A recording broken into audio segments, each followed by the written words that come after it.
Hello.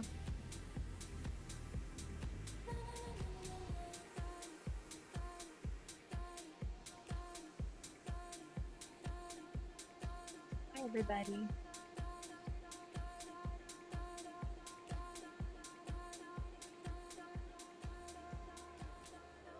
You should be able to type in the chat. You might need to change to everyone from host panelists.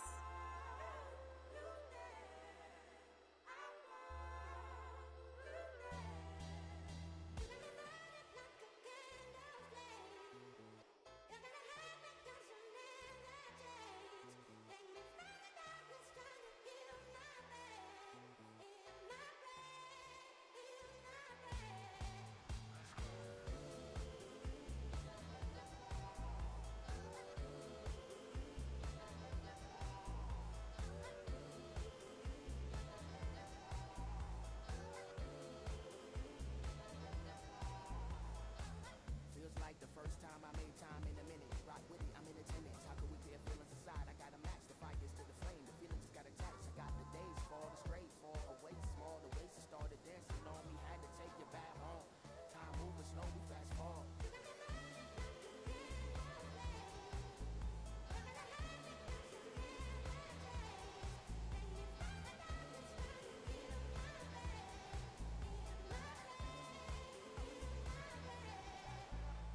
Butterflies in the belly, your signs is angelic. And mine through my aesthetic and most are trigetic. Loving without limits, the message is so vivid. Round and round with me, the baby don't mind spinning. Word, put it work in the referral. Shorty could be my girl. Look at this so girl, she pressure like little pearls. Hair straight to them curls, beautiful as you earned it. Making this thing worth it.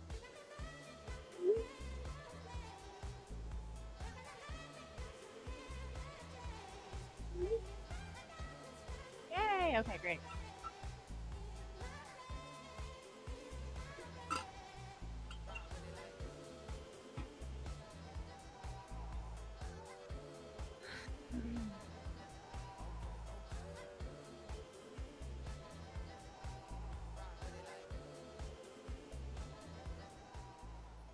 All right. Hi, everyone. Welcome, welcome. I might just jump right into things here in the next minute or so. This workshop is going to be a little bit shorter than the previous ones because we don't have a guest today, and the topic kind of lends itself to, I think, a shorter form workshop. But yeah, just want to say hello. Is there anyone here who it is your first time attending a FEMME House workshop?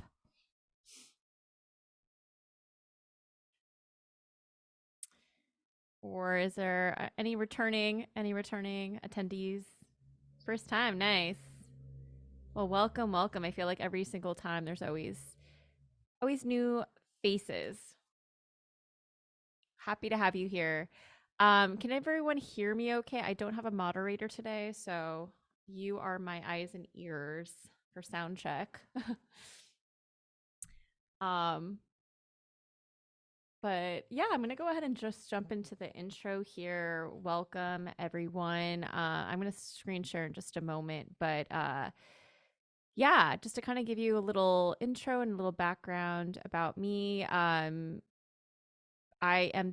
name is Lauren. My artist name is Minnie Bear, and I'm the Chief Education Officer for FEMME House. FEMME House being a nonprofit whose aim is to make the technical areas of music more gender diverse. We have expanded a lot in the past few years. We started off by having monthly in person workshops in Los Angeles. A lot of that moved online. But in addition to these free monthly workshops, we have online courses, which we've been doing about twice a year. And we've had, various in-person events. And we've also had different contests, such as opening slots for festival stages. But yeah, we've expanded a lot in the past few years, but yeah, typically we started off, having music production workshops, and just last year, I think it was last year, we started adding DJ workshop content as well. So it's exciting to continuously keep growing in terms of what we're offering, but also you know, continuing to see the community grow. It's really expanded a lot in the past, I would say like 2 years or so. So, but yeah, happy to see any new faces in the chat with every single workshop. Um, what is the thing that I wanted to touch on here? Today's workshop, we are going to every topic is typically different. This year's workshop topics we kind of pulled from our community in terms of like what everyone was generally interested in learning, and there's usually a lot of requests for workflow, um just like finding better ways to more efficient ways getting started, and really the goal is like finishing songs, right? So I wanted to kind of gauge in the chat if there's anything specific that you're wanting to learn in this workshop. um, I've got some things noted down here. We're going to talk about how workflow relates to Ableton Live, since that's typically the DAW that I demo in all of the workshops and courses. But I'm going to demo, starting in session view and how to get those ideas over to arrangement view. Also workflow if you're just working in arrangement view. The idea of building a song around 16 bars, building out structure. So a little bit of on arrangement and workflow with arrangement, different techniques that you can apply that would help to spark creativity. Um, we're going to talk about taking some of these ideas that you have, adding variation, and basically fleshing it out to an arrangement. So if you were here actually for the last music production workshop, which I think was like all the way back in November, it was on arranging. So we're going to kind of tack onto that and build out on that idea in terms of like how that relates to workflow. And yeah, I'm just going to go over some general tips and tricks in how to improve your general flow, including some like psychological things there. But yeah, is there anyone that wants to type in the chat as far as like specific things that you wanted to touch on? Ooh, okay. Hmm. Interesting. Recommendations for Ableton file organization. Actually, that is something that I think is good to go over. I this past few months I've been teaching at UCLA and Occidental, and that is like the one main thing that has come up a lot, that I think confuses a lot of people, is the file organization with Ableton Live. So um I'm gonna note that actually on a new slide, which I'm gonna share my screen in a moment, just so I don't forget it. I think that's a good thing to go over though. File organization, because I can see I think that's related to flow for sure. Because the more organized we are, the less mental clutter there is, and physical file clutter. File organization. Ideas in my head like rhythm or melody, and then get stuck jumping in, knowing where to get the right sound to execute. Okay. Let's see. That is a good one. Getting stuck on finding the right sound.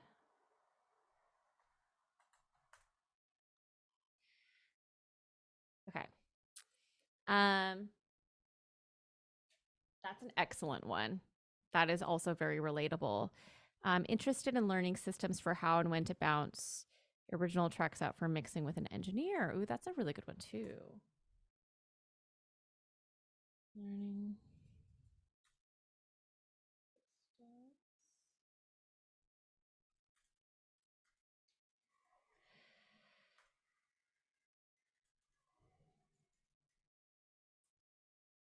Okay, that's a really good one. Pros, cons of mixing as you go. Ooh, I love this one.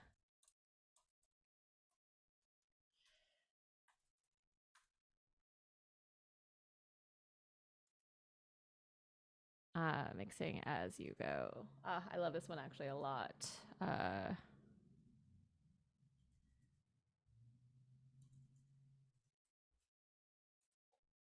okay, yeah, that's a great one.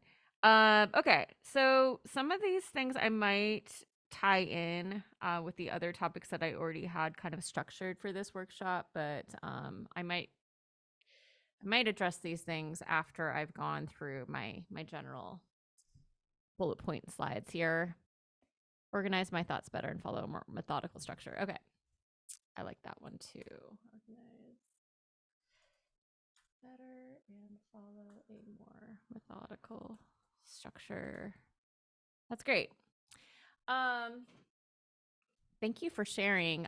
So to kind of give you also like an idea of like who am I listening to? What is their story? So I'm a DJ, producer, songwriter. I've been, writing songs for as long as I can remember. I studied classical voice and theory and a little bit of audio engineering when I was in college, and really kind of like learned how to produce on my own after I left school. Because I am older.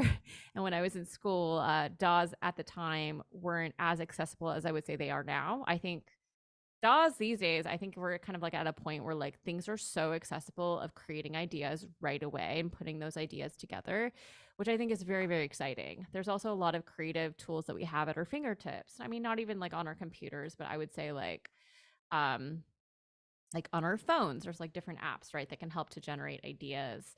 So, I mean, that being said, I think because there are so many tools, it's very easy to get overwhelmed. So, I'm going to kind of go through um some ideas in terms of like working through those potential like creative and like mental blocks. Um, but yeah, I've been producing in specifically in Ableton Live since I would say like 2012. I was working in Logic before then. Um, and I love that thing that you noted in here about pros and cons of mixing as you go. Because I would say like my skills have been developing in different areas for many, many years. But I would say like mixing is something that I like didn't really feel as confident about. Um, until like the past few years, and I just actually just like finished a song that's being released March 1st that I fully produced and mixed myself, sent off for mastering, that I feel like pretty good about. Um, and I will say, as my mixing skills improve, it makes it a lot easier to actually like start a song and kind of mix as I go. And it just generally sounds better as I'm working through it at every step of the process. But I'll go ahead and touch on that question a little bit later as well. Um, but yeah, just so you kind of like understand the general structure of this workshop. This one's a little bit of a unique one because typically like I'm like teaching about very specific things, let's say with like within Ableton Live. But this one is kind of a little bit more esoteric. But I'm gonna demo a few things within Live just to kind of give you an idea of how to apply these particular workflows and techniques. But yeah, let me go ahead and screen share. Today is it's an interesting day to teach this particular workshop topic because I feel like a lot of times workflow, finding your flow, right, is related to uh, how stable and how grounded your mind body I guess like feels. And today for some reason, and this week in particular for me, has been really just very chaotic. Just sharing that with you because I think that's important when it comes to, because a lot of times when we're creating, we don't like choose like, oh, I'm just gonna only create when I feel grounded. Sometimes we have to make something for whatever reason. Sometimes it's like we have a deadline and we have to make something. But yeah, literally like an hour before this workshop started, I got the worst haircut of my life, which is like not a big deal, but I have a photo shoot tomorrow for like new press photos. um, so I think this is like a cool slash interesting topic to teach for today because I think it really does like hard relate to a lot of the topics I'm going to teach on how oh my god, how workflow and just general flow in general is so much related to just like how you feel inside, right? And like what your energy is on the inside. Oh, thank you. Rose. I appreciate that. Um, all right, so let's see here. Okay, cool. I just want to make sure I'm sharing the right thing. You should be seeing slides that say find your workflow. Let's see here. All right. So let's talk about establishing a workflow. So one thing that I really wanted to get across is the idea that there is no right workflow. You know, I think that experimenting with different workflows is honestly like the best way to determine like which workflow is the right one for you, what works best for you. I'm gonna touch on a couple of different approaches, specifically like within Ableton Live.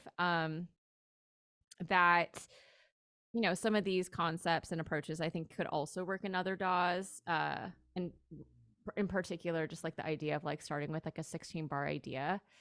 Um, but yeah, I think it's like actually really good to learn different approaches to workflow because I think you can kind of like try out different workflows, find what feels best for you, and that's like how you'll find out what feels best for you. But also like I sometimes like to switch up my workflow because if you kind of like go through the same approach every single time, you might find that all of your songs are starting to sound the same. So I think sometimes it's a good idea to switch up those workflows, because oftentimes that I think will result in like different types of songs. So that being said, I'm going to go ahead and um, showcase just like the starting and session view workflow. And then again, this is like kind of like specific to Ableton Live. Um, but can everyone see Ableton right now? I'm gonna try to make this, oops, a little bit bigger. So it's kind of big already, but great. Okay. And my audio should be set to Zoom. Okay, great.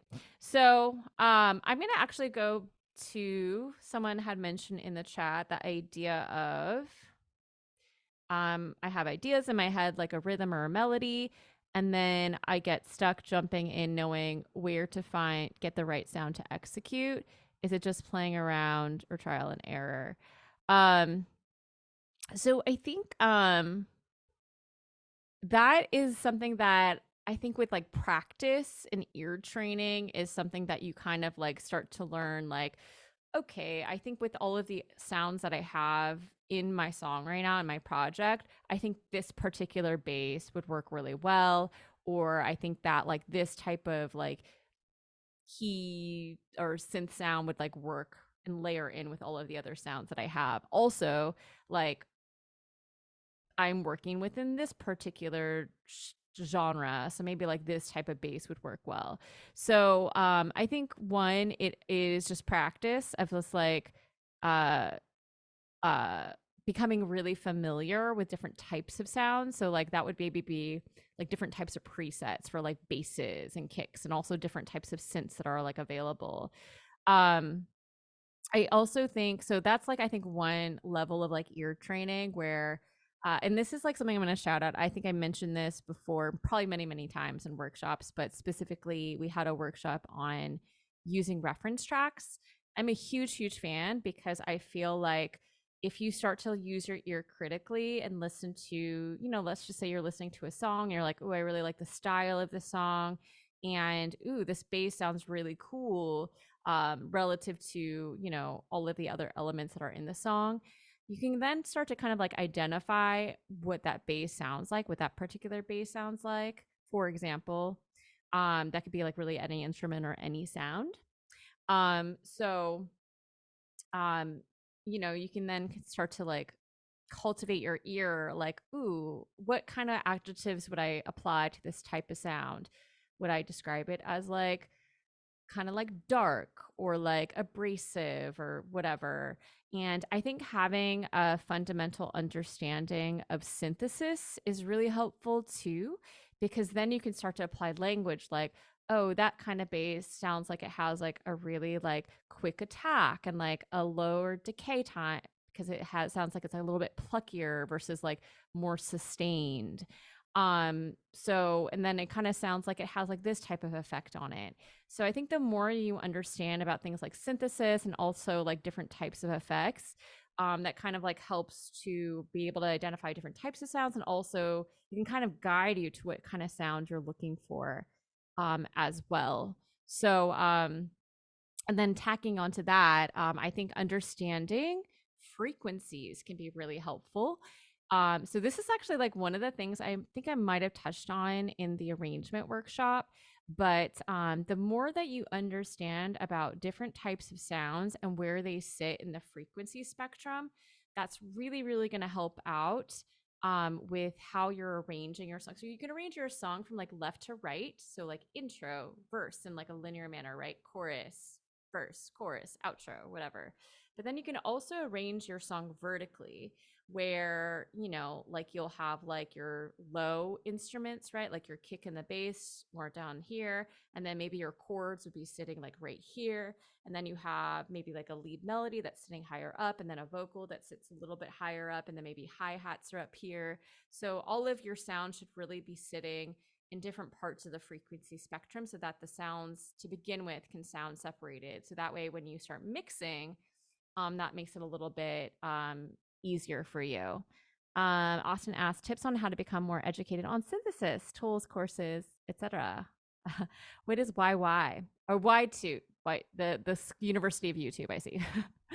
um, yes. So actually, not to shout us out, but FEMME House does have. Let me pull this up here. This link here has a couple courses actually on synthesis, but there was one that was a little bit more recent, Art of Synthesis 2, which I'll plug in the chat here.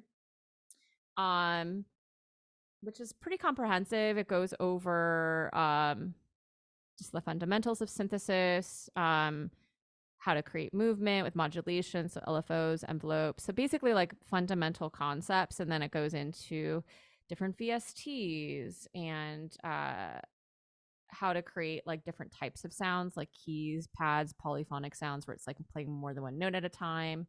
Talks about effects, sampling, but also I always shout this out, but oops, I don't know, I just did that, but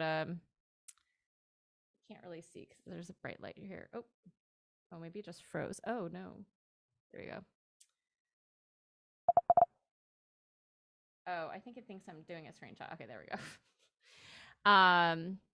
Ableton Learning Synths is a great resource. It's an interactive website. I might close this blind here.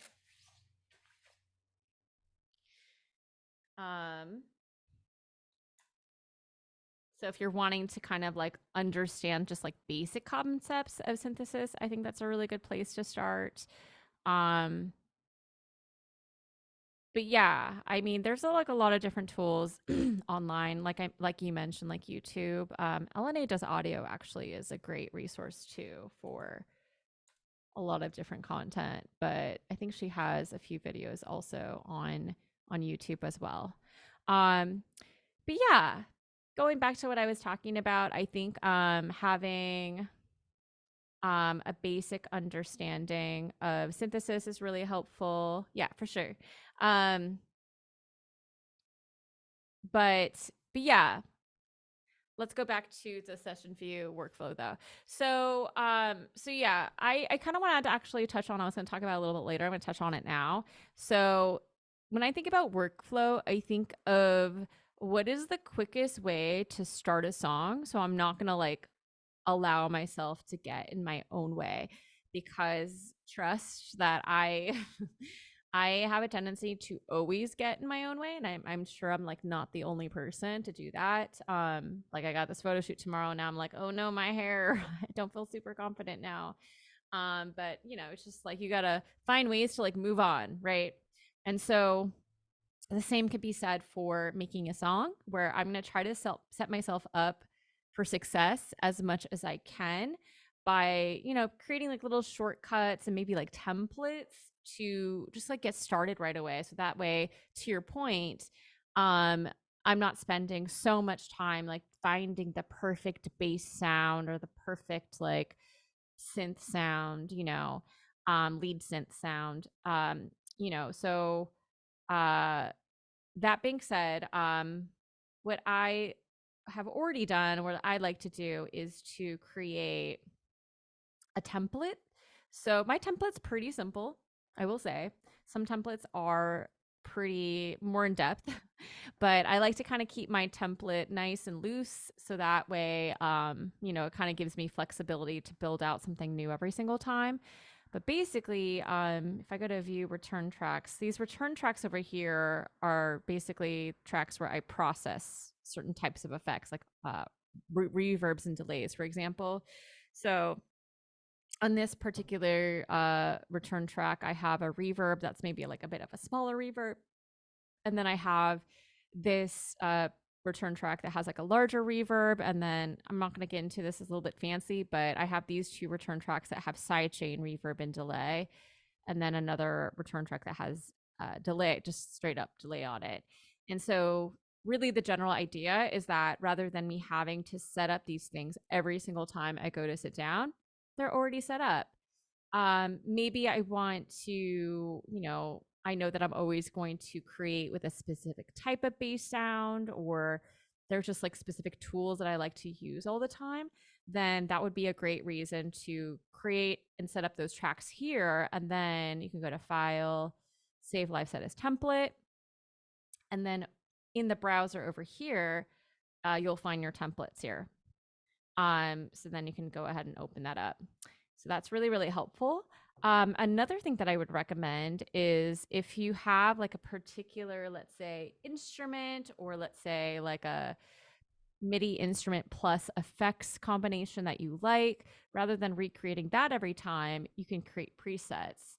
So, for example, I'm not going to save this, but, I could,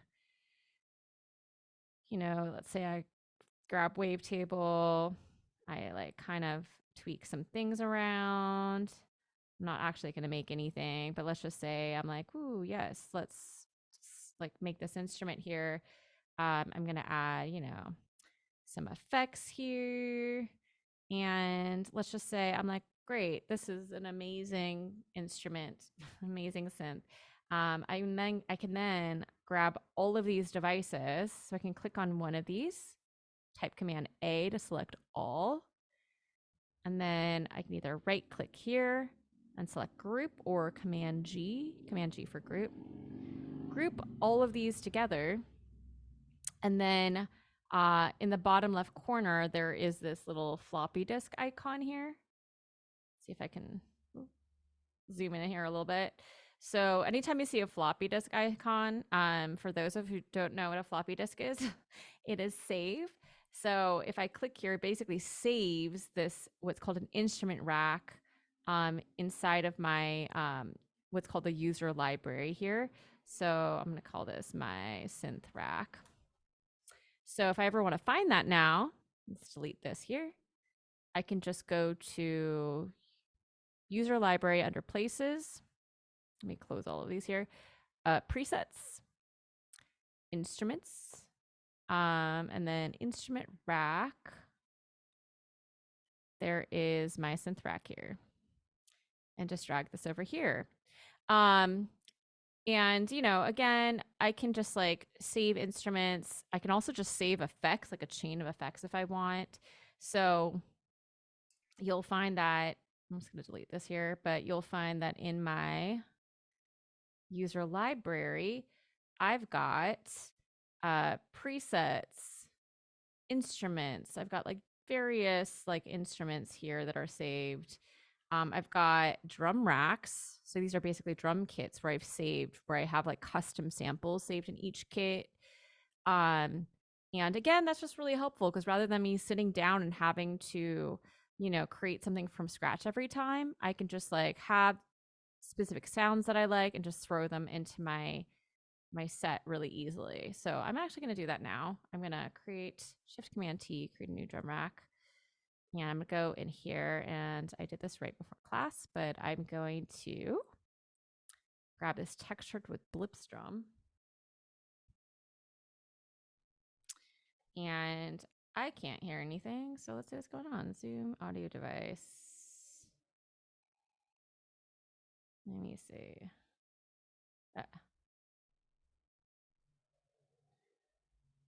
Uh, let me see. What's going on here? If I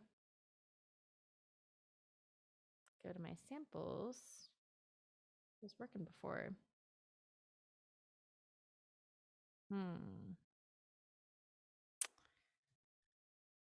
I'm just gonna turn that off for a second. Turn this back on to Zoom.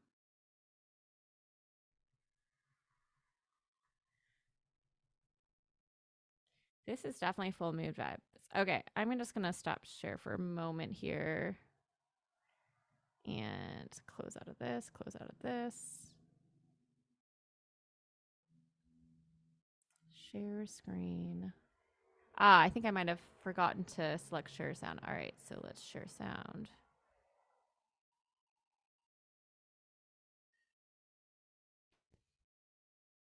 And let's try that again. There we go. So, I went ahead and I had already created a drum rack, customized it with like a bunch of samples here. And it has like a bunch of samples that I like that kind of like cohesively belong together. And then also within my user library, I have an audio effects rack that I saved that is specifically something that I put on my drums. So I'm going to add this here and it's going to kind of beef things up a little bit. And let's just turn down the volume of this because it's a little bit loud right now. Hi, everyone. Oh, hello. Welcome on in. Okay, so again, how do we know which sounds to choose? I think a little bit is, to be honest, trial and error. But again, it could be whatever you're going for, and then having an understanding of like what types of sounds exist and how to create them does help. So I went ahead and just like set up some things ahead of time just to kind of like save time here. But I've got this mallet synth here. I've got this super saw. I got these keys. Oh, I think I might have to unfreeze this track though. And then I have to unfreeze this too, this bass. And I might take off some of this, it's a lot of delay and reverb. So I might turn down the delay in the mix.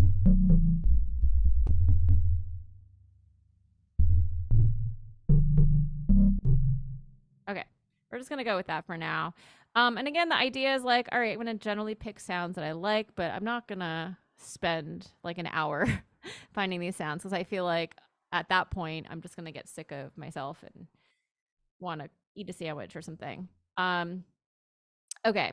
One thing I wanted to mention, and I might just jump ahead here, but if you're like having a hard time kind of like starting something, so in this case I have my track set up, but what if I'm like, I don't know what melodies to create, I don't know what chord progressions to begin with.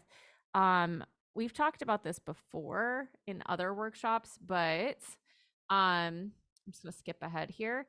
But one thing that you can use to spark creativity is using sampling. So, for example, like I'm just gonna kill two birds with one stone here because I have to do this for a class I'm teaching. But let's just say, I have a sample here that I'm going to use called it's Empress of's Feminine or Feminine. I don't know how to pronounce this actually, but I'm just going to drag this over here into Ableton. And I actually don't know what the let's see if I can find this out actually. Empress of Feminine BPM in key. Let's see if it's just Feminine F. It's a little bit of a newer song, I think. So 123. We're just going to try to go with 123 here. So again, I'm just showing you an example of like, all right, we have this sample here. I'm going to try to use some of it to kind of like spark some ideas. So I'm just going to create a duplicate of this. I like just having this like OG sample here. So I'm working in session view, by the way, just coming up with ideas. And I'm going to hold down the option key, click and drag down here to create a duplicate of this clip. Clip idea 1. So let's call this Empress of. And I'm just going to warp this. This is not a workshop on warping, but you can kind of watch me do this in real time. Warping just basically allows me to time stretch this piece of audio so that it's in time with whatever this BPM is. So for now, I'm actually going to change this to 123 because I'm going to click on warp. Whew. That's a long one. Okay. And I like using Complex Pro warp mode for vocals. So actually, I think this is for the whole song. So we're going to choose that. And then it says 123. And let's find out where the downbeat is. I think it starts actually on the downbeat. Let's use the metronome to find out.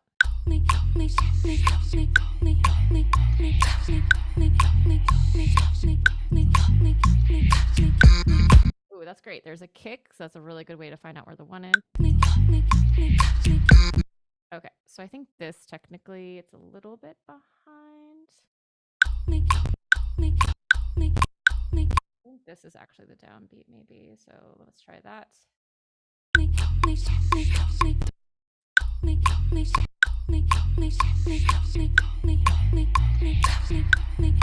And here's a fun trick. I can just maybe split up this a very long sample here. So I'm going to split it up. So I'm going to hold down the option key again, click and drag down. And I'm just going to, for this clip here, find where this kick starts.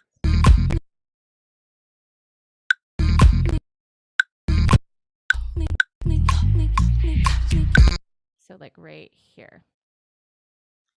So we're going to set 111 here.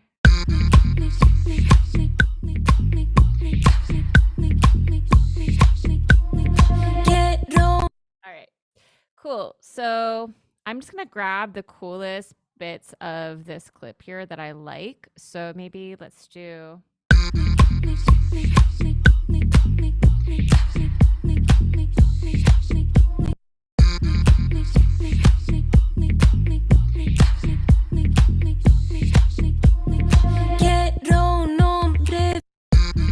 Kind of like this part.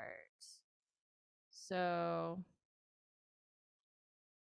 let's do this.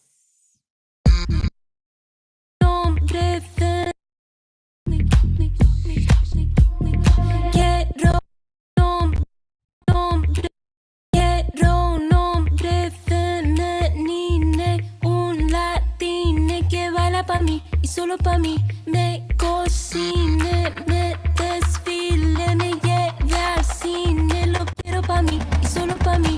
No te necesito, quiero un hombre femenine, un latine que baila pa' mí y solo pa' mí. Me cocine, me desfile, me lleve al cine. Lo quiero pa' mí y solo pa' mí. No te necesito ti, ni tú.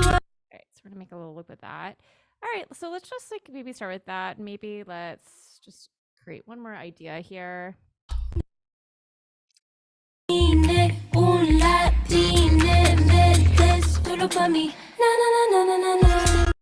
like this part. Solo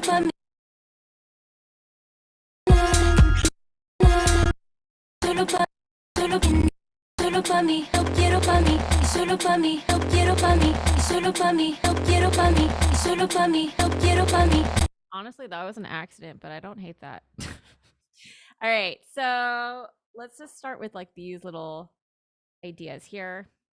And the great thing about starting with a sample is I feel like it can also inform maybe like what key it's in. So I'm gonna actually add a grand piano.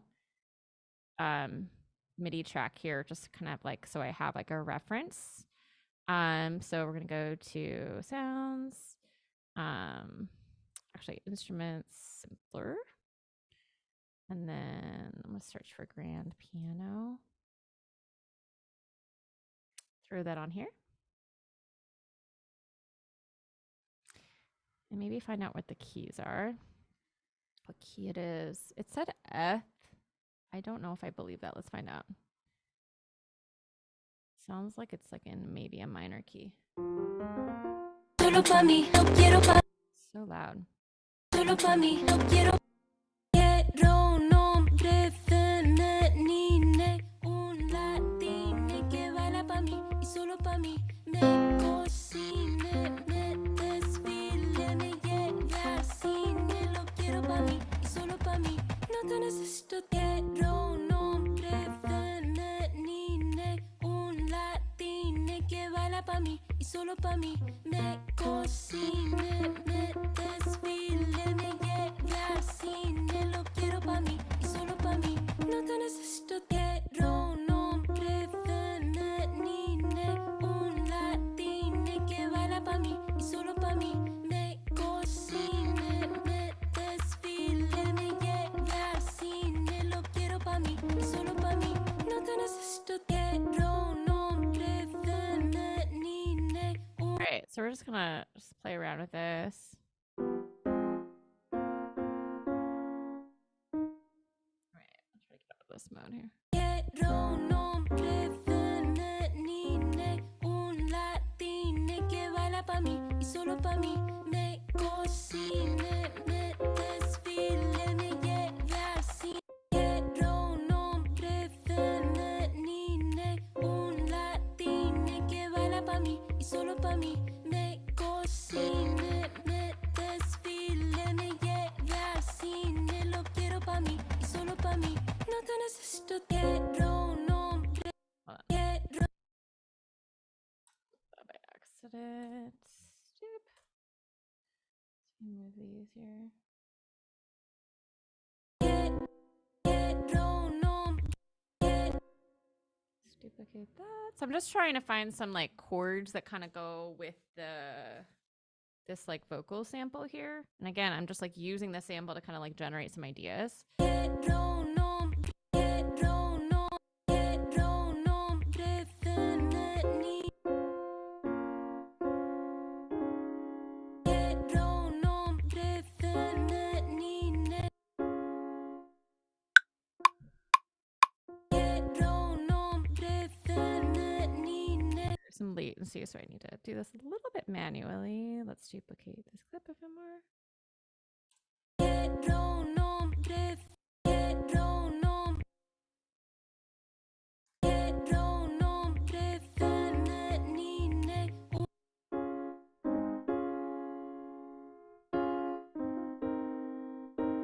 Quiero un hombre femenino, un latino que baila pa' mí. That's interesting, but let's go for it. Quiero un hombre femenino, un latino que baila.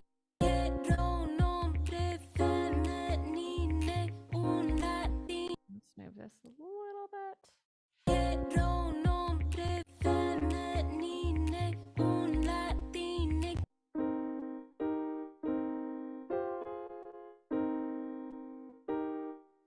Quiero un hombre femenino, un latino que baila pa' mí y solo pa' mí. Quiero un hombre femenino, un latino que baila pa' mí y solo pa' mí.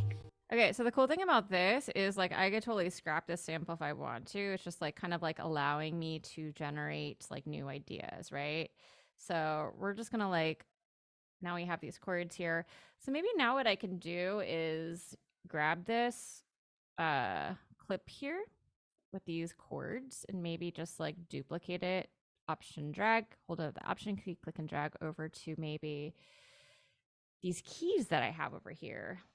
Let's just hear what it sounds like. Quiero un hombre femenino, un latino que baila pa' mí y solo pa' mí. Me cocina. Okay, So this kind of like segues into the next idea of how can I keep this creativity going? So maybe it can use a little bit of like sound design to kind of like make this a little bit more interesting. So for example, you know, I just have these keys here. What if I like maybe start to add some movement by, let's say, I'm gonna add audio effects auto filter. And then, you know, I could use I'm gonna click on, there are these different filter modes where we can filter out frequencies in different ways. And I can use this LFO, which basically would be me like moving this back and forth. But then you can have it move back and forth at a rate of, let's say, like 16th notes.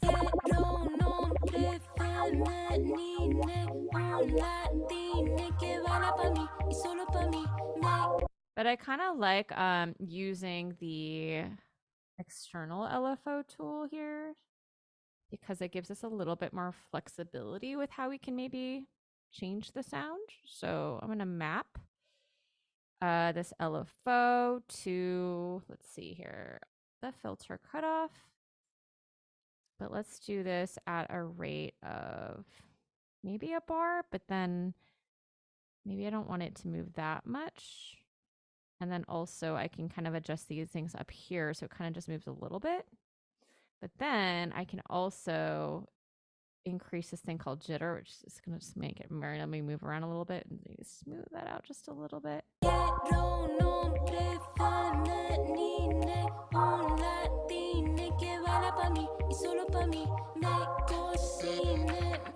And maybe let's like add another effect here to kind of change the sounds like a little bit more. So maybe like, let's try spectral time here.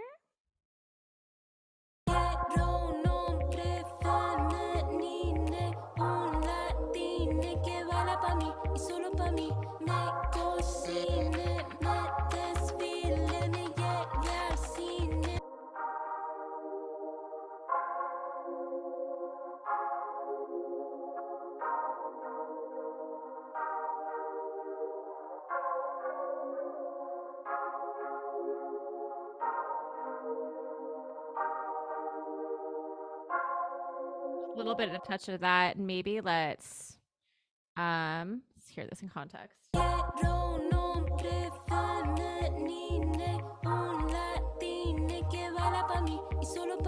Okay, maybe I can add like, I don't know, like hybrid reverb. Place it in a particular space so it can kind of like create a little bit more spaciousness.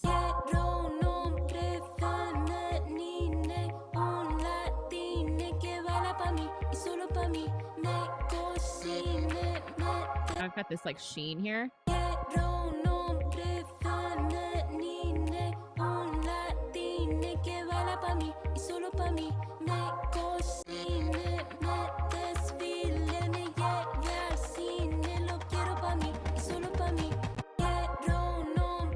All right, so now we've got like one sound, right? So we've got these keys here.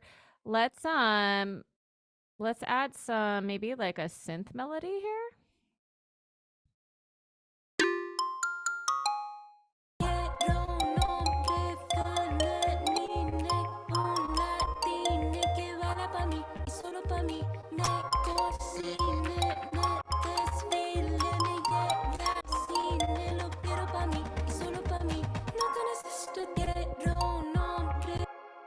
Clear.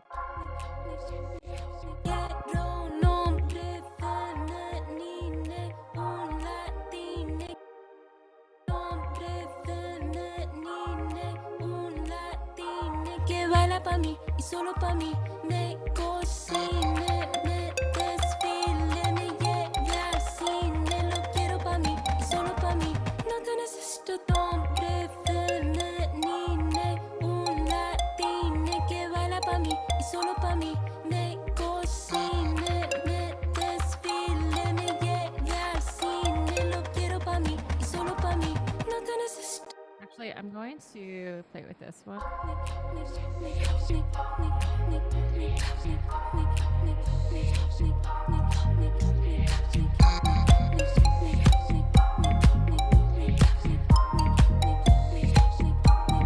Quiero un hombre femenino, un latino que baila pa' mí y solo pa' mí. Me cocine, me desfile, me lleve al cine, lo quiero pa' mí y solo. All right, I'm just gonna record some ideas here.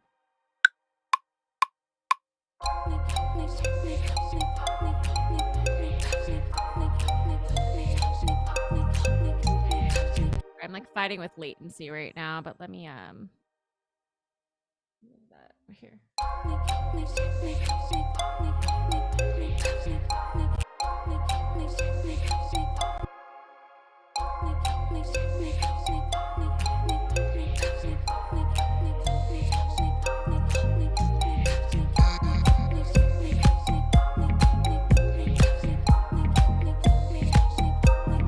Quiero un hombre femenino, un latino que baila pa' mí y solo pa' mí. Right.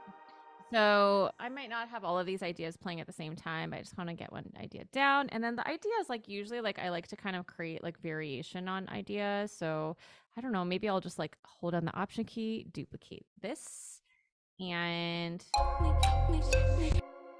don't know. I think this was short.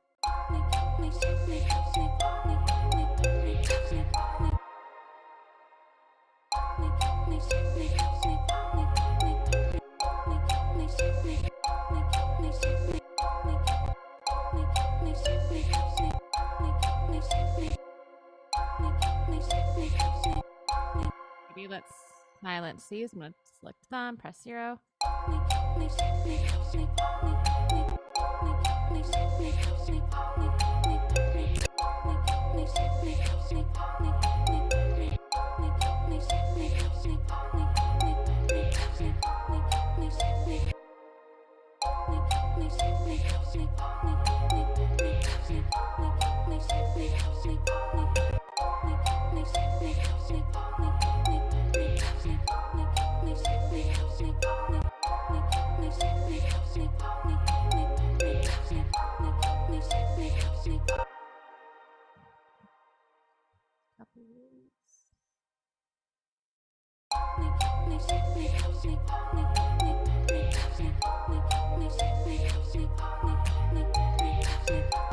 Okay.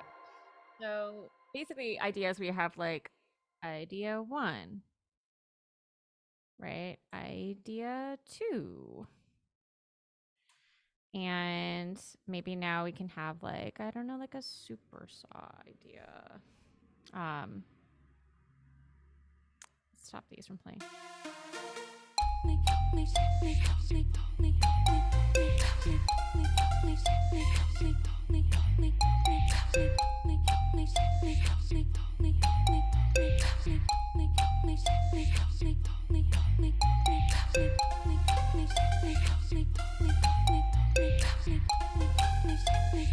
What I'm gonna do is I'm gonna play with these.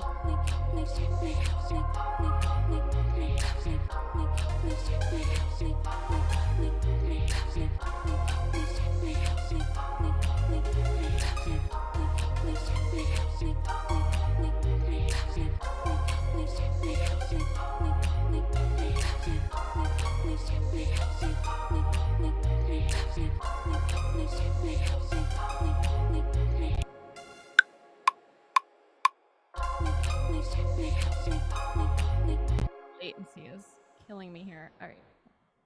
Zoom adds like so much latency.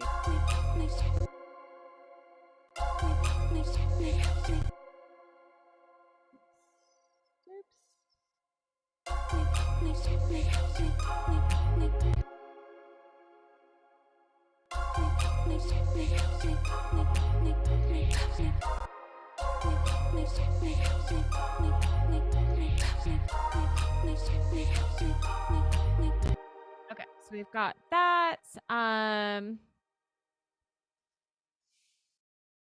And okay, so then at this point, I guess like what I could do is maybe just like start putting some of these ideas together in session view and then just like recording them over to arrangement view. So I was gonna add a bass, but there's already a bass kind of like in the sample, so roll with it.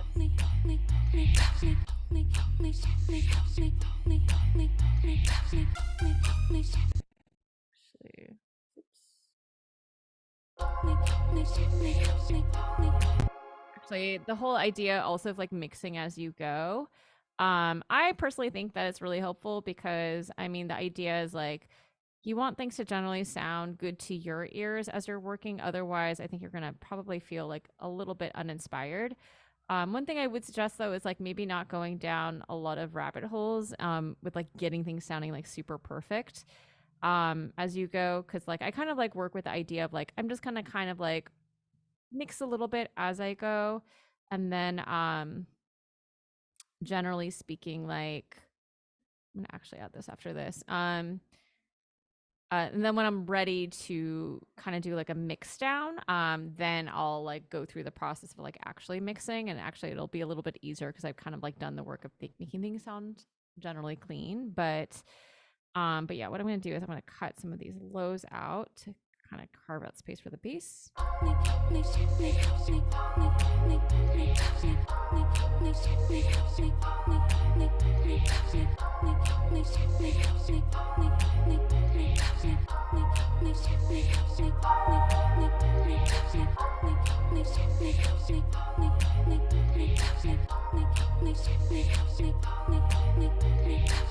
Okay, cool. So then, you know what? Maybe now I can just like let's lay down some drums actually. Where did my drums go? Here are my drums.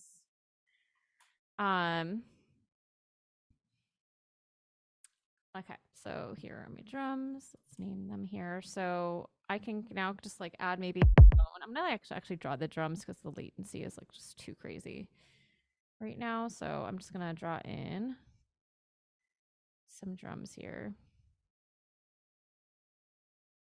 Boop. Okay, that.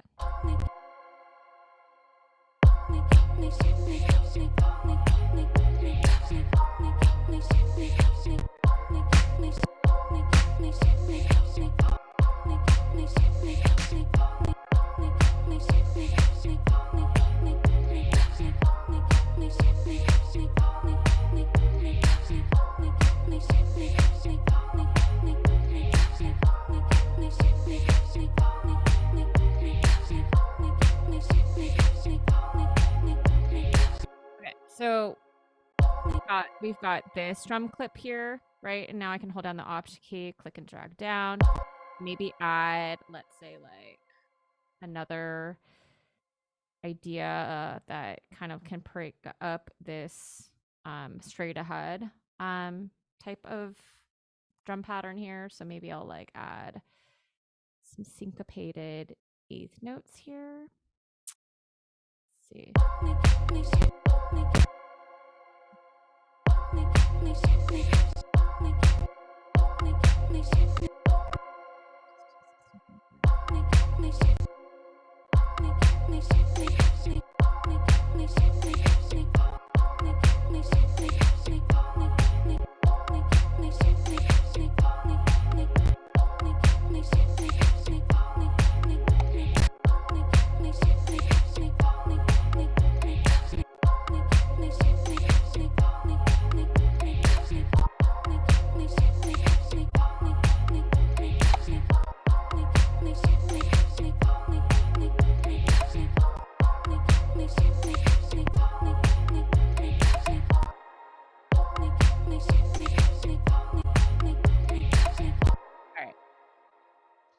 Let's duplicate that. And maybe I'll like add in some hi-hats as well, some closed hats, eighth notes.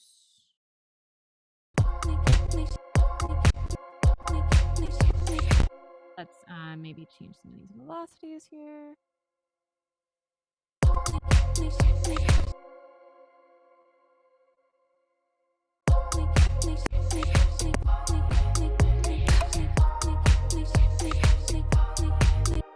And all right, so this is going to be called with hats. And what if I hold down the Option key, click and drag to create a duplicated clip, and then change these 8th note hats to 16th note hats to kind of like make it feel a little bit faster.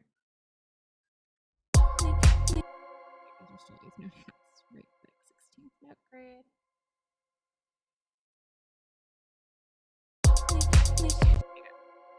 It feels a little bit faster. And then what I'm going to do is I'm going to change some of these velocities here to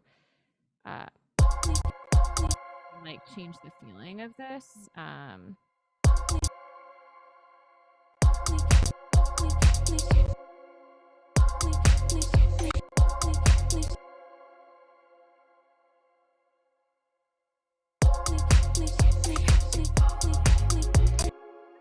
maybe open hats on the hand beats.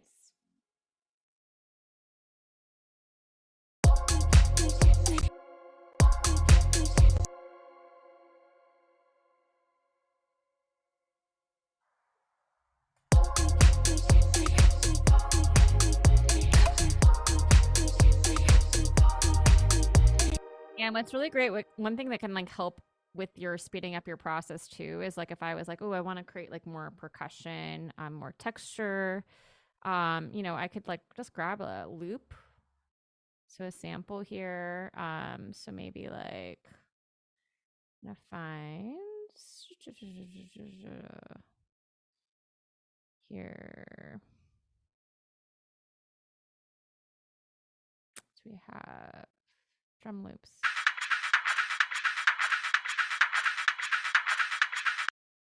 Sure, let's hear what that sounds like.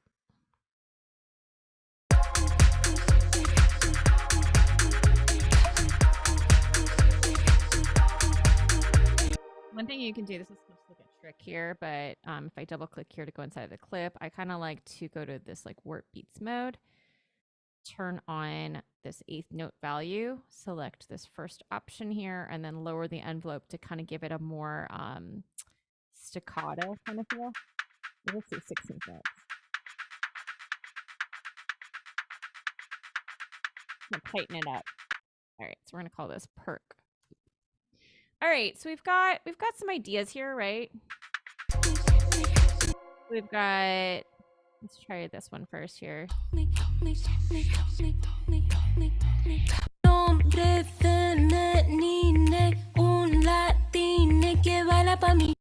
Actually, I'm gonna just like make this a little bit different. Let's just maybe pitch this up. Actually, I'm not gonna do that. I forgot there's a bass in here. It sounds a little bit funny, but let's...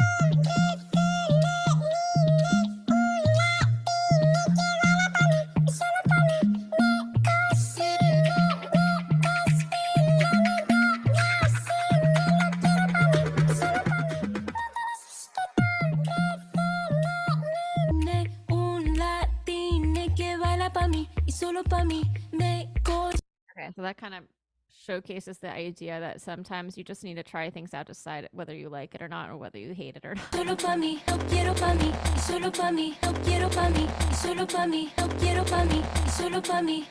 Okay, cool. So we've got that. We've got these drum ideas. I might not even do like a bass actually. We've got these keys.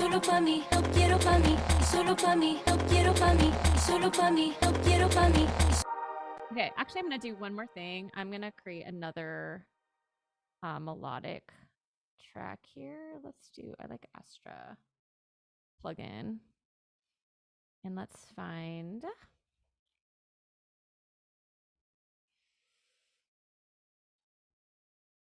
What's our piano keys, touchstone?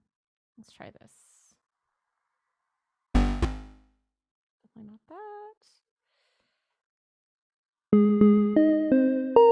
Actually, you know what? I'm just going to create an instrument really quickly. So, really simple one. So, this is your basic synth lesson here. So, instruments, I'm going to grab wavetable. I'm going to choose a saw. I'm going to do square waveform. So, that sounds a little bit rounded. I'm going to lower the filter cutoff.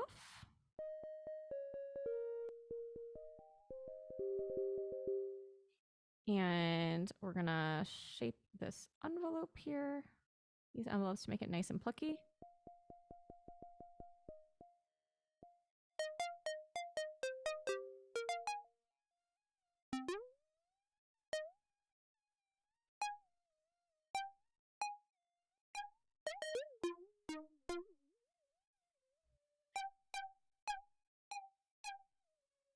All right. And then let's go ahead and just add chorus and chorus here.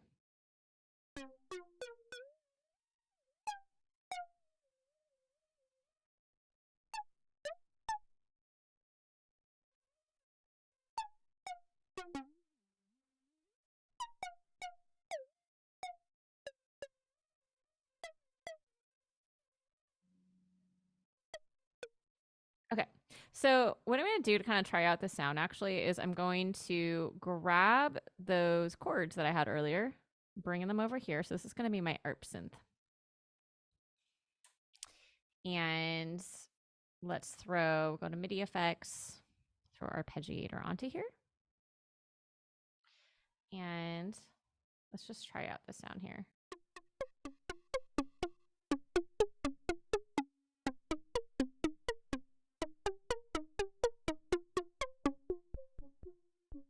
Ooh, I kind of like this.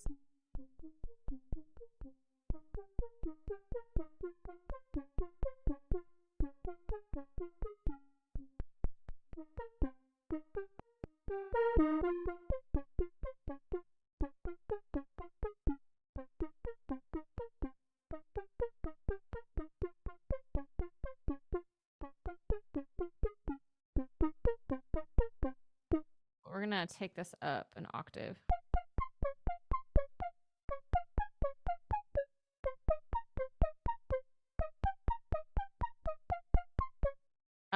I am going to put a third-party reverb on it because I think it's going to sound really nice. So basically what I'm doing is, again, like as I'm going, I'm using like effects to kind of like shape the sound and kind of like inspire the mood, inspire like kind of the feel in general. Because I think that really does help for me personally in terms of like feeling inspired to kind of like move on and continue with the song. So let's try where is it? It's synth ambiance. Let's do like hall.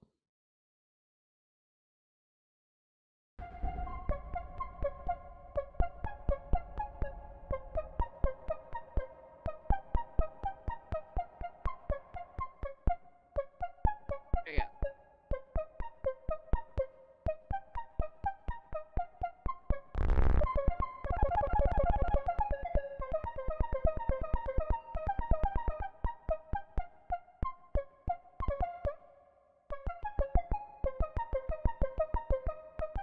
Nice. Okay, so we've got this like other idea now, and let's see.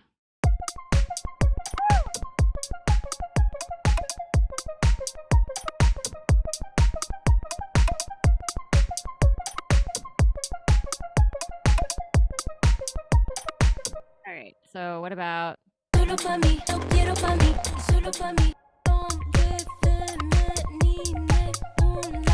I'm going to do something interesting here. I'm going to use this beats mode here, which I did applied earlier, and just try this like cool gated thing.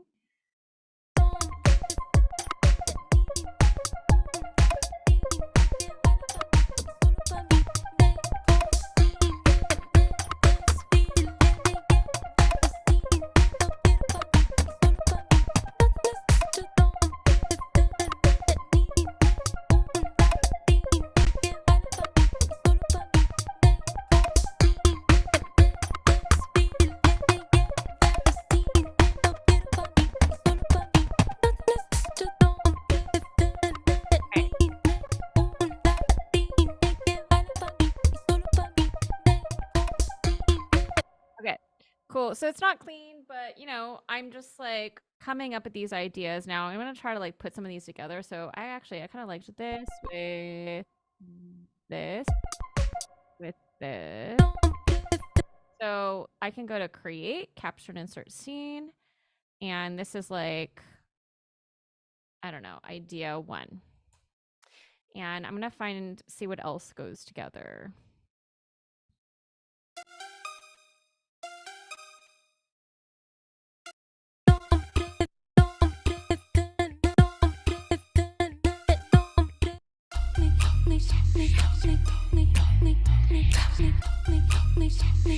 Solo pa' mí, no quiero pa' mí. So loud. Solo pa' mí, no quiero pa' mí. Solo pa' mí, no quiero pa' mí. Solo pa' mí.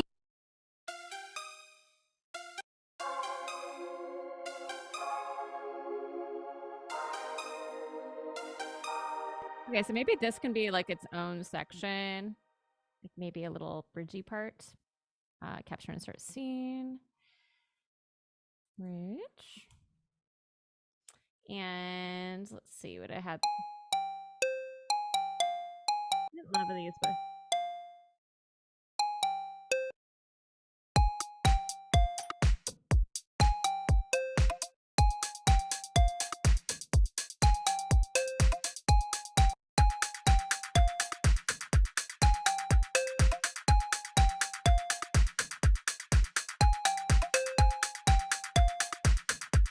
Solo pa' mí, no quiero pa' mí. Solo pa' mí, no quiero pa' mí. Solo pa' mí. what I'm gonna do actually is I don't like the bass part, so I'm gonna try to use EQ to just take that out. Solo pa' mí, no quiero pa' mí. Solo pa' mí, no quiero pa' mí. Solo pa' mí, no quiero pa' mí. Solo pa' mí, no quiero pa' mí. Solo pa' mí, no quiero pa' mí. Solo pa' mí, no quiero pa' mí. Solo pa' mí, no quiero pa' mí. Solo pa' mí, no quiero pa' mí. Solo pa' mí, no quiero pa' mí. Solo pa' We can even pitch this up another octave. Solo pa' mí, no quiero pa' mí. Solo pa' mí, no quiero pa' mí. Solo pa' mí, no quiero pa' mí. Solo pa' mí, no quiero pa' mí. Solo pa' mí, no quiero pa' mí. Solo pa' mí, no quiero pa' mí. Solo pa' mí, no quiero pa' mí. Solo pa' mí, no quiero pa' mí. Solo pa' mí, no quiero pa' mí. Solo pa' mí.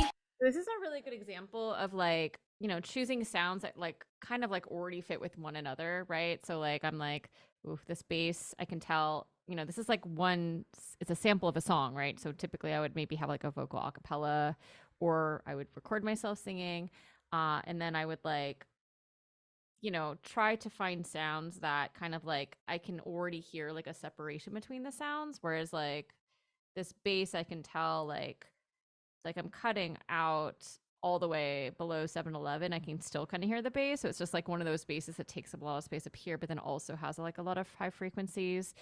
So ideally, actually, what I can do maybe is maybe find a part in the song. And again, this is like kind of like specific to creating like a remix or like a flip of a pre-existing song, but I think the concepts will still apply. There you go.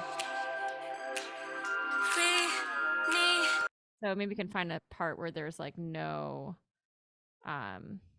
instrumentation.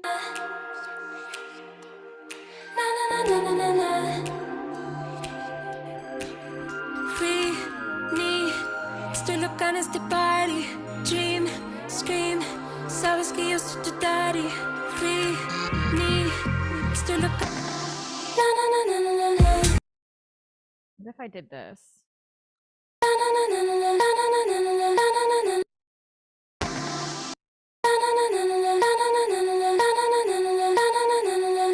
Okay, what if we did something like this where we just do beats?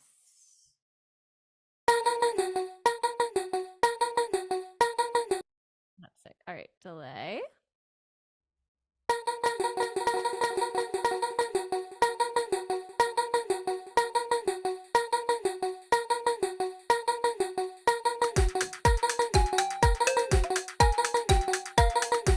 Maybe I can get this to fit harmonically with what's happening with the synth.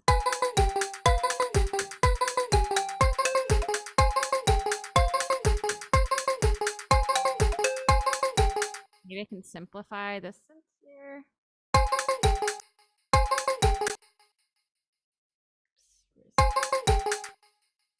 There we go.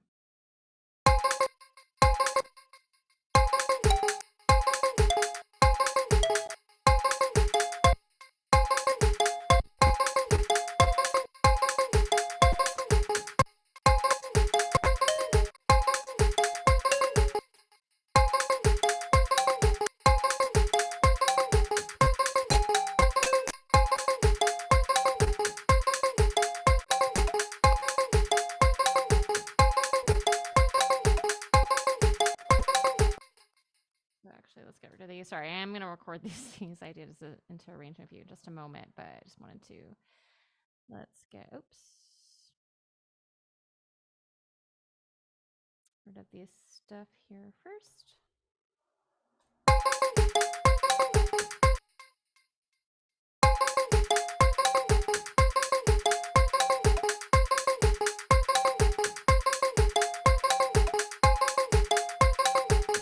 Here if it goes with these keys.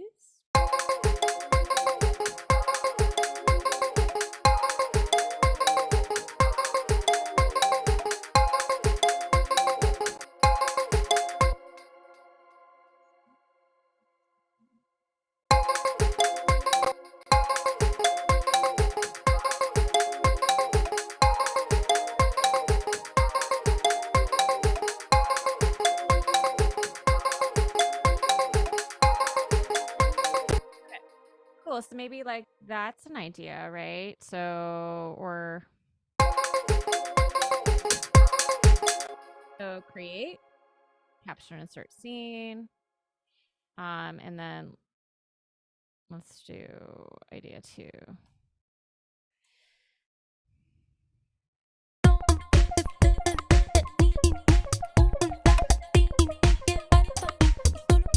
I'm going to answer a question really quickly. So someone asked, what keyboard shortcuts do you use to get the piano notes 1 octave up? Oh, okay.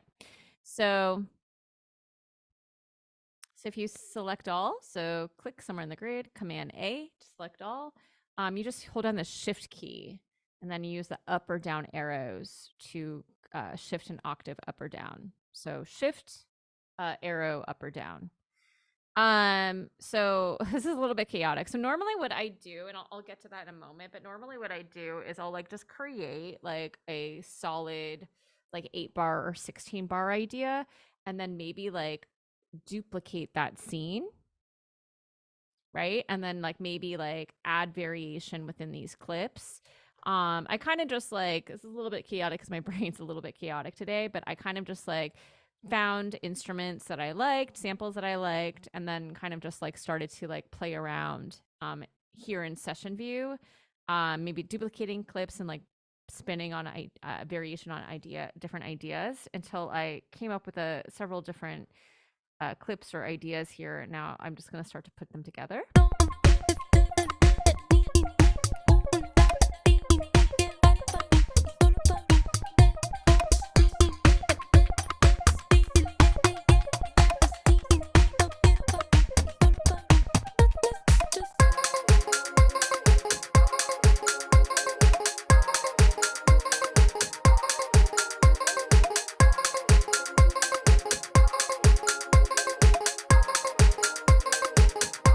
And then maybe you could go back to. Okay.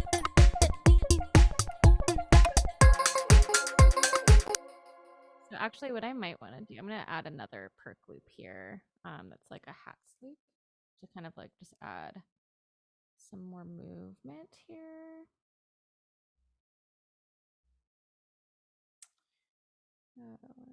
Oops.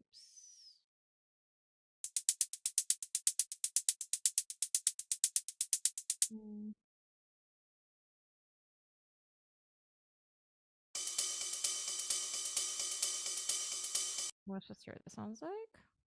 Again, I'm going to do that tighten up the trick.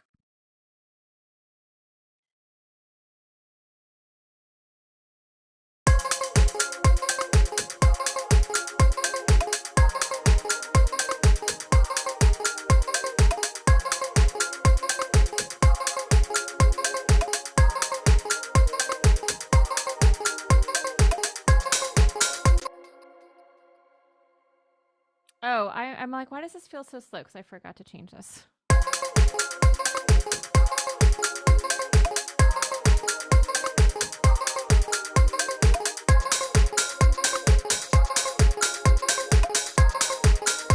All right, so now what we're going to do, and then we have like this idea here.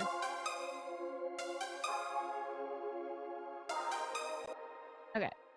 And maybe actually we can add another interesting little percussive loop here.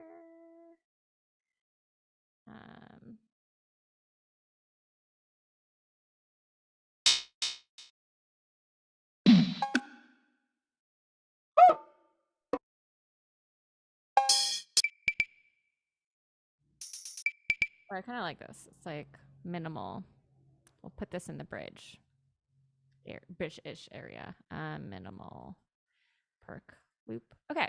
So, all right. The idea now is we've got our general organized sections, right? And then I'm going to cue this up. And I'm just going to now record this into session view by clicking this record to arrangement button.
Okay, so I'm kind of doing this in real time right now, but and then I can click on this orange button here to now see all of the clips that I recorded into arrangement view.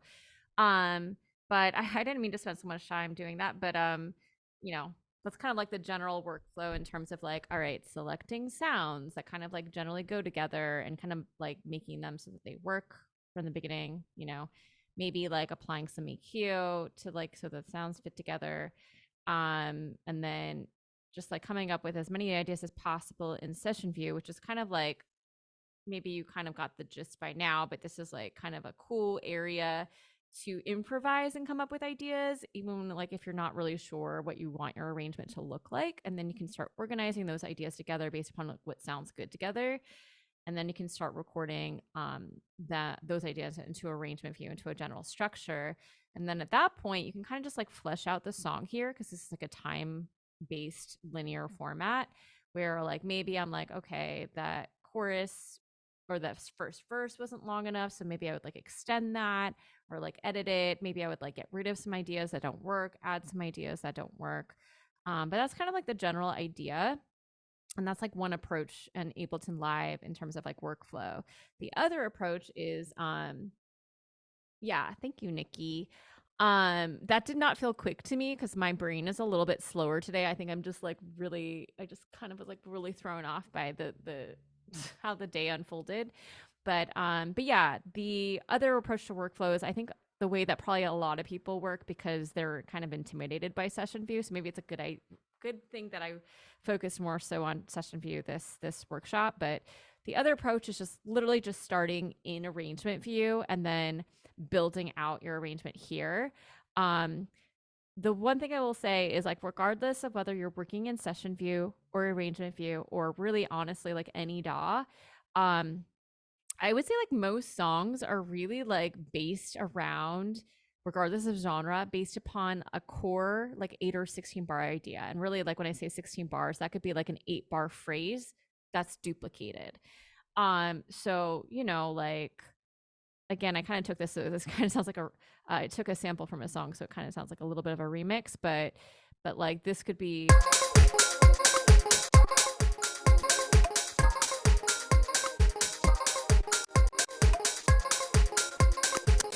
So like that could be like your 16 bar idea. And obviously if that were to repeat for 8 times 2 is 16, it might sound like a little bit repetitive, so you might then like maybe add like another melody on top of that that interacts with what the vocal's doing. But generally speaking, the way that you could kind of like workflow wise build out an arrangement is just like come up with that core 16 bar idea, and then maybe so like that could be like maybe section A. So section A would typically be like a verse, and then you come up with another 16 bar idea, which is maybe section B. So that could maybe be the chorus. And maybe they could sound pretty similar and they like differ in terms of like what the percussion is doing. Maybe like, I don't know, for example, I had these hats with the eighth note hi-hats, and then there's another clip with a 16 note hi-hats that just feels faster. That open hat, right? So it has like different energy. Or maybe you just like switch up the instrumentation that's in like the B section, or maybe it just like it really just sounds very different because there's like a different chord progression.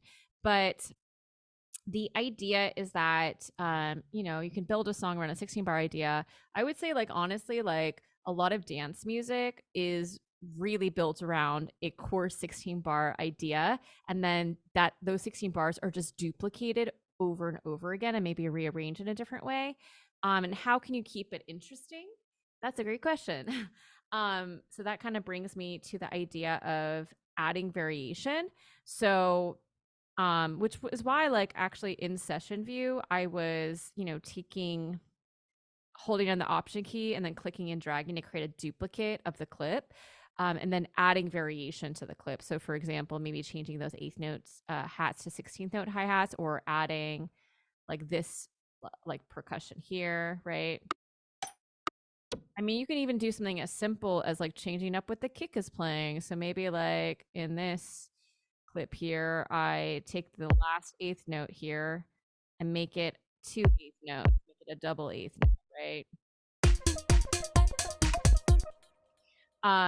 So, what does variation look like? That could look like a lot of different ways. That could be like, I don't know, this like smell it synth here, which if I had one more time, I'd probably like create a better a better melody that works, kind of like interlocks with the other ideas and doesn't like compete with the other ideas. But I would, just like create a 4 8 bar phrase and then duplicate that and then maybe like slightly change up what it's playing. So maybe like the melody goes down instead of up at the very end, or maybe like it varies slightly rhythmically in the last like bar towards the end of the phrase. So there's just so many ways in which you can add variation. We're not really going to talk about automation too much today, but let's just say like you have a chorus repeat, going into, let's say, like the second chorus, maybe you add a transition where it like everything filters into, you have like filtering applied, or like you have a different transition. So I kind of like think of like, I really spend a lot of time on my tracks, spending a lot of time, especially when like a lot of things repeat, a lot of ideas repeat, and like, all right, this is repeating again. My ears are getting a little bit tired of the repetition. How can I like add slight variation to kind of like make things a little bit more interesting? Kaz asked, do you recommend either approach for playing a live instrument inside the session? Okay. Yeah. I mean, I think the same could be said for live instruments. Yeah. So, I mean, in this case, I really just played in an idea and then I duplicated the clip and then just like edited it by hand. But I would say like it's kind of like the similar. Oh, thank you. That's kind of like a similar concept, I think, to maybe when like a drummer's playing live or when a bassist is playing live and they're playing like the same pattern over and over again. To keep it interesting, they might like, I don't know, the drummer might add like a little fill or something, or like vary slightly in what the hi-hat's playing or how they're playing the hi-hat. So I think the same approach could be applied, yeah, for playing live instruments inside the session, just kind of like recording multiple takes. I don't know, for example, like if you're recording your vocals, right, you're probably not going to record the same take every single time, right? You might have like similar phrasing, but you're probably going to have like slightly different takes every single time you record it and lay it down. Let's see what else here. This is more like less demonstration, I guess, and more talking, but uh I think that using limitations can be really helpful in terms of like sparking creativity if you're feeling stuck in your workflow. Time, I think, is a really good one. Um, that can be really applied in so many ways. Time, meaning that, like, you know what, I'm going to set an hour aside for myself right now because maybe that's all the time I have, or maybe I have a tendency to go down all these rabbit holes. Like, maybe I spend an hour trying to find the right instruments, right sounds. So if you set like a timer and then like this is my time that I'm going to work on the song, hard stop an hour from now, you'll be surprised at like how fast you can work. Like for example, I knew I had to teach this workshop and I had to make something. And internally I was like, "Oh no, I'm spending way too much time in session view." But it kind of like forces you to work quickly and make fast decisions and think less, get out of your own head and out of your own way. I kind of put this towards the end, but like setting deadlines for yourself can be also a version of setting time limitations where, you know, you're like, I have to release this by this date. And so I basically have to have the song ready for mastering by this time so that it can be mastered. And then, you know, I can have time to, you know, send to distributor, blah, blah, blah, blah. But yeah, using limitations, I feel like that can also apply to tools. So I think I mentioned earlier, if you have a lot of tools to work with, like plugins, like there's just like infinite number of tools you can use to spark creativity. I feel like that can be overwhelming. So I think it can be fun challenge to be like, I'm going to create a song using this one synth plugin or this one hardware instrument or maybe just my voice. I'm going to try to make a song using only my voice, like recording percussive sounds for the percussion and so on and so forth. I think that could be a fun challenge. I don't know if I have time to demonstrate this, but yeah, I like to lean into applying creative techniques to spark creativity. So I showed you like using the warp modes, like beats mode, to kind of like change the sound. I feel like that's a fun way to spark creativity. The sound like totally changes, and you're like, "Ooh, this is fun." I mean, this is like kind of simple, but yeah, you can put like arpeggiator on a drum rack to. There's a lot of different ways that you can do this, I guess, but to make it more interesting. But I'm just gonna do this for now. But like, you know, this is just gonna, and then you can maybe like change the rate. You can right click automate the rate. So maybe I change from here.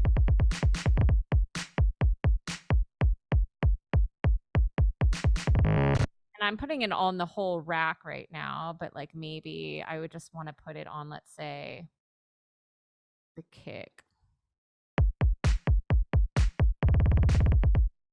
Or like, I don't know, like a different sound of it. Yeah, so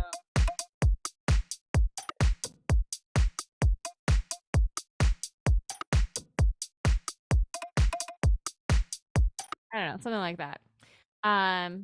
Just using the tools basically at your that you can access that kind of like helps to generate and like spark creativity there.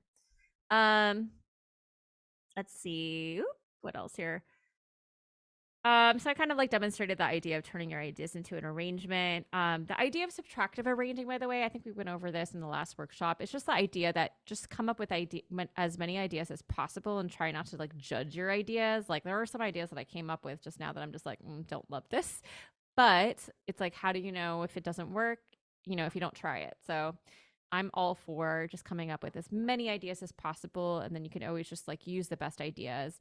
And even with like getting all of this, what I have here into arrangement view, I can always just like subtract, right? What maybe just doesn't go work with other elements or doesn't sound good with like other sounds. So that's kind of like the idea of subtractive arranging is just starting with as many ideas as possible and then just like subtracting what doesn't work. I kind of demonstrated organizing ideas in session view. Yeah, and then I think this is kind of helpful for me, but make a list of what needs to get done. I think I have a tendency to get overwhelmed um with just like all of the things I guess that needs to be done in order to finish the song. But I think that it's helpful to kind of like have like a specific checklist of what you need to do. So like I where is it? This is not mine, by the way. I grabbed this from someone else. Yeah. A friend of mine, Keely. Um, which I think to be helpful. This is actually pretty old. I'm not working on any of these songs. Hold on, where is it actually? I'll just open this up here. But basically the idea is like there's like a list of things that need to get done, like lay down the bass, chords, leads, synth, sound design, sample selection. And you can kind of just like make the list based upon like what you typically do when you create a song and need to finish it. Um, Mixing, things like that. Most of these things actually don't apply to me. I just kind of used her template here. And then you can just kind of like check off anything that's already been done. And then I usually just will just like highlight things that still need to be completed. And then, you know, if you want to, you can even like add dates of when those things need to be completed. But yeah, I just generally tend to think that having a checklist of what needs to get done can be so helpful, particularly if you're like me and your brain is chaotic and just overloaded with too much information. Um, let's see. And then, yeah, just some general things for improving your flow. Practicing consistency. I find I actually am like super grateful that I've been so busy the past couple of months because I've been teaching more than I have in my entire life. And I've been a little frustrated because I like to have time in the morning to make music, but I really haven't had that time lately. But I'm usually like making some version of music when I'm teaching. So I think that helps to me to be consistent. And I think that being consistent and practicing consistency is probably one of the most important things you can do because, you know, most of the time I feel like you're going to sit down, especially in this like the world that we live in right now. There's just so much going on all the time and a lot of stuff that just like really affects you. Maybe not the best of ways. So I find that like more often than not, you're probably going to sit down and be like, I just don't feel like making anything. But I do feel like, you know, if you sit down every day, like make something for like 30 minutes, I think that consistency really helps out for when like that creativity does spark and is more so in flow. Um, Finding an accountability buddy can be helpful too.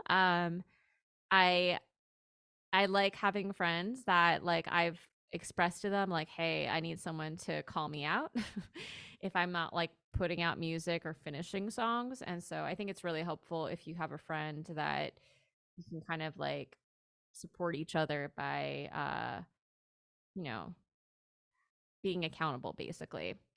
Um yeah, making a list is helpful. Totally. I mentioned earlier the idea of setting hard deadlines. I truly have not released music in so long because my own deadlines just mean nothing to me. There's a really funny Reductress meme that I saw. It was like, woman sets kindly like sets extends like her own deadline or something like that. Or it's like graciously extends her own deadline. Where I was like, there was a deadline that came up just recently and I had a week to like finish a song, like finish the arrangement, production, and the mixing. And somehow I did it. And I'd been working on that song for 2 years. So I don't know how that happened, but it did. Um, yeah, so I mentioned the idea of creating templates of presets and then also using favorites and collections in Ableton Live. So in the browser, you can basically just right click on anything, select any of these colors here, and then it shows up in this area called collections, and you can right click on any of these and rename them. Mine's not named the best. My categories are not named the clearest, but like I have one for fave synths and effects, so I can pull those really easily, which makes your workflow a little bit faster. Just some general tips for working through mental blocks. This is like a big one for me, and this is probably why I feel like crap today because I didn't have time to because I had 3 back-to-back lessons as soon as I woke up. But moving your body before you work, for me, that is like essential because I will just feel like bad if I don't move my body. You're moving your body is like energy, right? And your energy, the way your energy is at any moment, like impacts how you show up. So for me, I find it really helpful to at least like go on a walk before I sit down and work. I mentioned the idea of doing a little bit every day. I find that journaling and free writing is helpful for me to kind of like work out what's going on in my head, which typically is a lot. This is a big one. Take breaks. If you're finding that like you're just so frustrated and that you're just like not making any progress whatsoever, it probably means that you need to take a break and go outside and eat a snack or something. I also find that it's helpful to work on more than one song at a time. I feel like when you work on only one song at a time, you tend to get really burnt out and then you don't even know what you're listening to anymore. You're working standing up. I just got a standing desk, which has honestly changed my life. It's great. I actually debated teaching this workshop standing up because I've been sitting all day, but it's been life changing. And this is a big one also. Practice patience with yourself, which is something that I've been working on my whole life, and it's definitely a work in progress.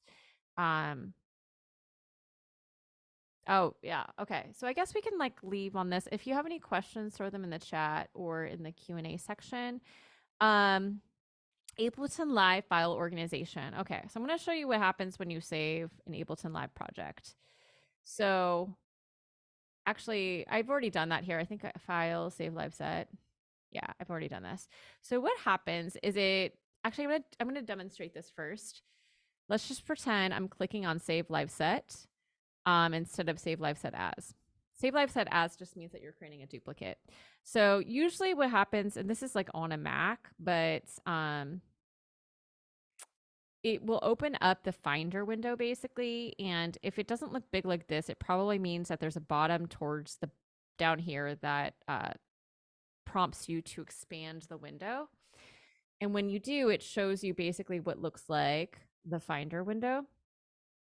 And it's going to ask you where you want to save your live set. So be very careful about where you're saving it. So basically down here is indicating what folder you're going to be saving it in. And so I've already saved this project, but let's just pretend I haven't saved it yet. So I would go to basically wherever my Ableton projects folder is. And typically, I think Ableton automatically creates like on a Mac a folder. So it's inside of the music folder. And if that's not showing up, by the way, on a Mac, you have to go to click on the desktop here. Ugh, hold on. My desktop, don't look at my desktop. File, Finder settings, sidebar, and then you just have to make sure this music thing is check marked. But you can go back to Ableton here. So typically I would save my live sets inside of my music folder, and then inside of that folder is my Ableton folder. And then inside of that is a folder called live recordings. So honestly, you can save your Ableton Live projects wherever you want. I would just save them all inside of one main primary folder. In IT nerdy terms, that's called the parent folder. It's like the top folder. So inside of this live recordings folder, you'll find that I have a bunch of project folders, and I know that they're folders because if I zoom in here, you can kind of see that it's hard to see here, I guess, but they kind of look like little folders with the little like colorful clips on them. And usually it'll also say project. So typically what I would do is I would save it inside the live recordings folder and then click on save. Now I've already done that. So again, if I wanted to find my set, I would go inside of the Finder, my music folder, Ableton, live recordings, and then here is the project folder. And then inside of that folder is what's called an ALS file. Ableton stands for Ableton Live Set. So basically Ableton Live Set is the thing that you look at when you're inside of Ableton. So notice how it says find your flow. So this is, if I were to actually quit out of this, and if I wanted to open this live set again, I would just go to my inside of my project folder and open up this ALS file. Now, going back to your question about like, oh, file organization, I just like keep losing samples or whatever you mentioned here. There's a very good reason behind that. So if you recall, I added samples within this Ableton Live set, right? So this is the Ableton Live set. Now here's the thing. These samples, technically, they're not inside of Ableton. They are files that are being referenced to wherever they are in your computer. So for example, if you have a bunch of samples on your desktop and then you drag them into here, and then let's say you delete the files from your desktop or you move the files from the desktop to the downloads folder, because these are references, Ableton will be like, I don't know where these files are. So for example, we're just going to demonstrate this for this maybe.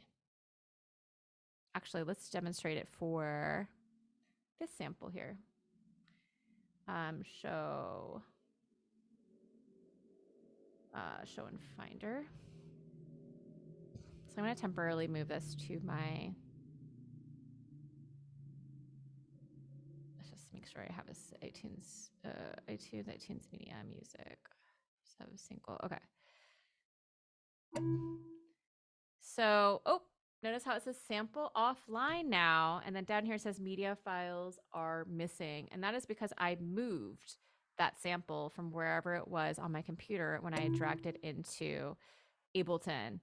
Now it's back because I moved it back. But so in order to avoid that ever happening, because it is rather annoying, after you save your Ableton Live set, you want to make sure that you go to File and Collect All and Save.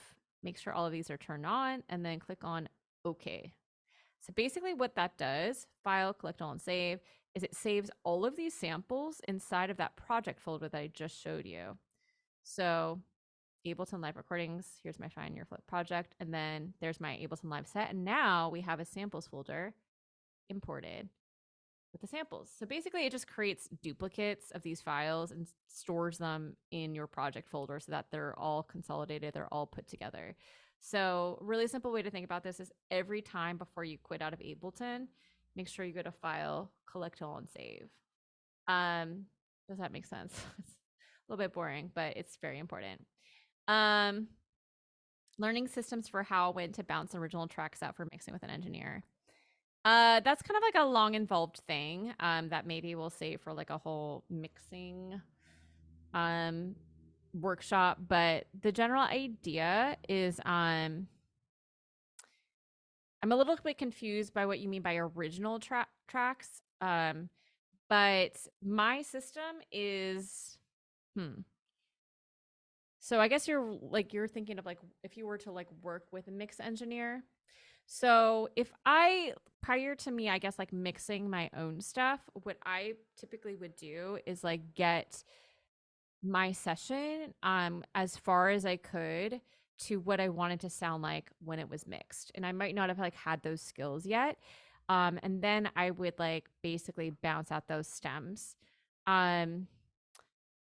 They're usually you're having to like export like the original stems. Like what I would actually suggest doing is asking the engineer. Like I think my last couple of songs like a few years ago, I was going to have someone else mix them for me, and she had like very specific suggestions as far as like how to prepare my stems.